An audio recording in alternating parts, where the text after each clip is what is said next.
Nagutom ka pero wala ka sang naabtan kundi nga ang bukod sang nilutuan puluman ta na lang ni ta na lang pulong ni kaya ang anay pang kanon gutom ka pero wala ka sang makaon ay ka mandaad sa kitchen ka umra pero ilang hambalanon mo susag. Diba? Amo na diha ron.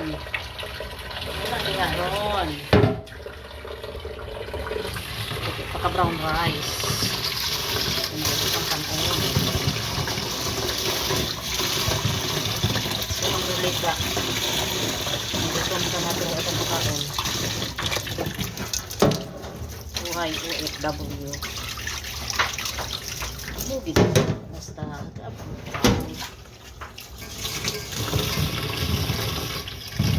anay ko mangita sang sudan kaya wala sang sudan nga nabilin ako na diha ron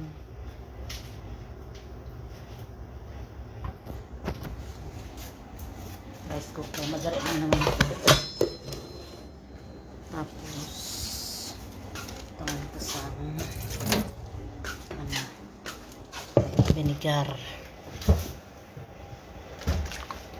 vinegar isa lang kataklob ang sikreto para hindi mapanos ang kanon.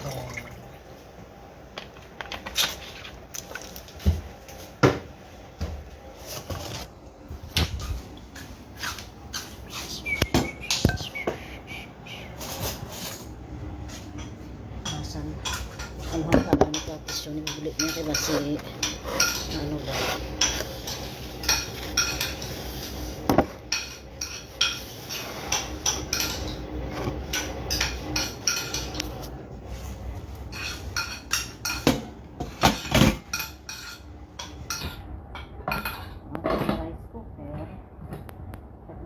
ang sangkan on. Okay. See you after 25 minutes. Kay makaon kita. Kay gutom na si ako. Maluto ang akon nga inaluto nga kanon, nagsaka ko sa babaw kag manglaba. Amanlaw na kita. Badlawan ko anay ni samtang gahulat yung kaakon niya ano nga kanon niya ang machine ko diri kay hindi siya sa automatic manual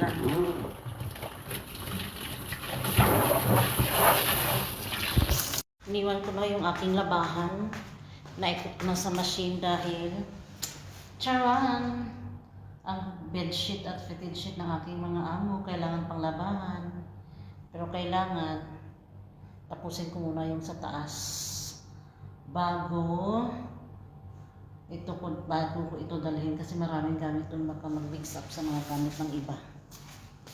Puntahan ko muna yung kwarto ng amo ko kasi tinawagan niya ako na puntahan ko na yung kwarto niya umalis siguro siya hirap pag marami kang amo nagtatrabaho ako dun sa amo ko tinawagan ako ng isang amo na may order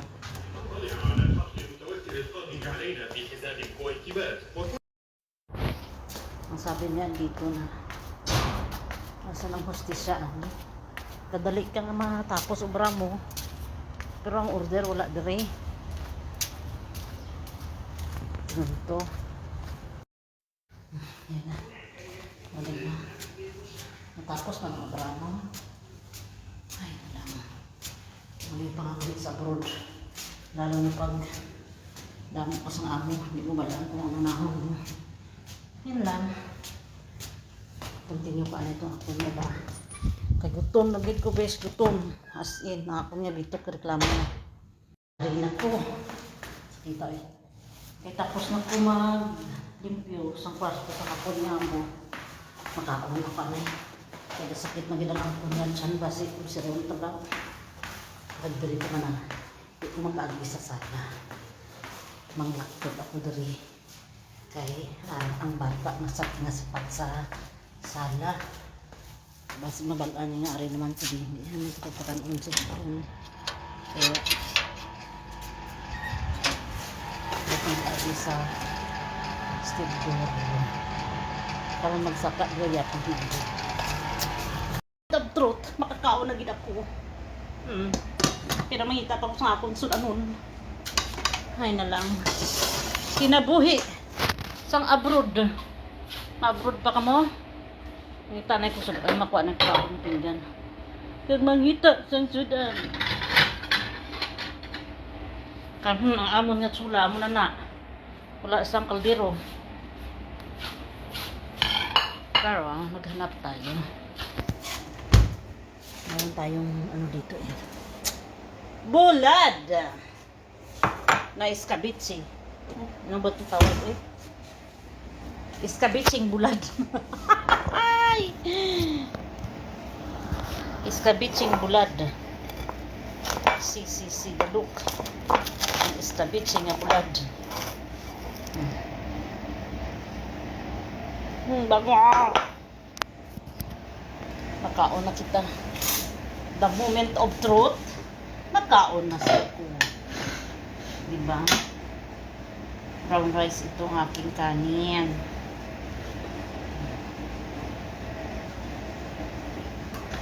Nang samtang ginabutangan mo ka pakanon imo nga pinggan.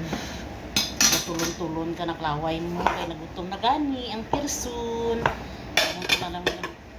Kay nagutom na gani ang person, nagutom na gani ang person na nutom. Charam. Kay naubusan ako sang manok. Sang matsubos diya yang amo niya sudan subong, nagmantener ako sang bulad nga iskabitse.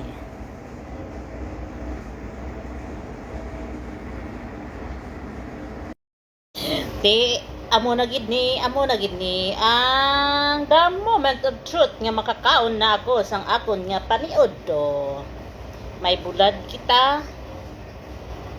Kag may ang bulad diluto sa lamas. Kaunta ninyo sang bulad, sudan ko, anong sudan nyo? Bismillah.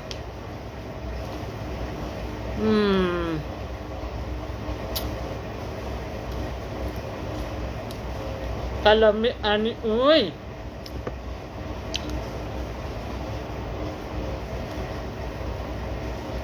Mahalang-halang.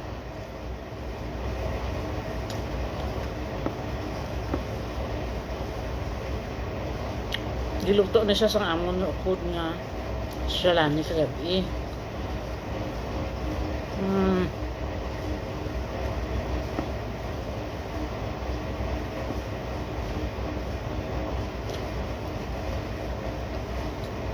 Hindi siya maalat yung bulad.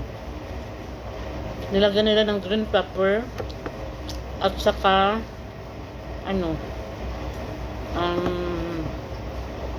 kamatis, sibuyas. Parang skabetsi. Wala man ang ginawa nila dito, hindi siya maalat. Yung bulad na to kay yung goodbye head na bulad ba?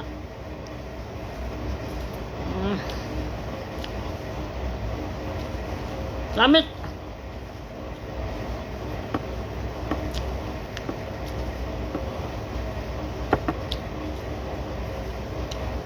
Wala kabalo ang upod ko nagtigang kusang brown rice.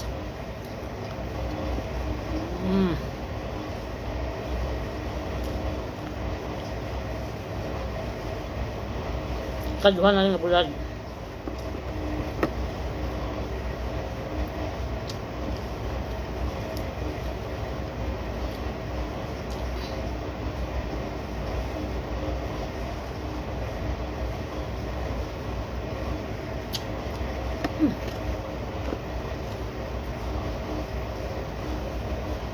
Tapos ang kanin ako ng pagkaon kay kanamis nila as in promise. Thank you for watching. Kakaon ako. Dire sa abroad, Makakaon ka lang sang bulad. Nami nang imwa kaon. Te makaon ta ninyo. Bulad sudan ko. Ibakan ni Mama Kibir para sa amon. Kagin luto sang upod ko nga iba niya lahi nga daw. Escabeche. First time ko lang dito nakaon. Ang goodbye head nga bulad. Amo lang to. Damo gid nga salamat.